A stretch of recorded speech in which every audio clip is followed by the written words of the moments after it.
Subscribe करें और दबाएं बेल आइकन ताकि कोई खबर रह न जाए।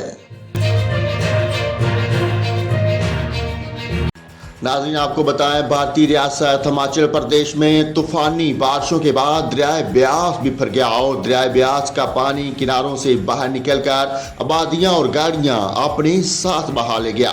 भारतीय मीडिया के मुताबिक मुल्क की शुमाली रियासतों में तूफानी बारिशों के बायस गुज़श्ता 2 रोज़ के दौरान कम से कम 12 अफराद हलाक और कई जख्मी हो चुके, जबकि भारतीय महकमा मौसमियात ने नई दिल्ली, हिमाचल प्रदेश, हरियाणा, उत्तराखंड, राजस्थान, पंजाब और मकबूजा कश्मीर में मजीद तूफानी बारिशों की पेशगोई भी की है। रियासत हिमाचल प्रदेश में तूफानी बारिश, सैलाबी सूरत हाल और लैंड स्लाइडिंग के मुख्तलिफ हादसात में 5 अफराद हलाक हुए। रियासती इंतजामिया ने हिमाचल प्रदेश के 7 अजला में एमरजेंसी नाफज कर दी। निशेबी इलाकों में सैलाब और पहाड़ों से लैंड स्लाइडिंग की वार्निंग भी जारी की गई। रियासत के एमरजेंसी एंड ऑपरेशन सेंटर्स के मुताबिक गुज़श्ता 36 घंटों के दौरान हिमाचल प्रदेश के 12 में से 10 अजला में 204 मिलीमीटर बारिश रिकॉर्ड की गई।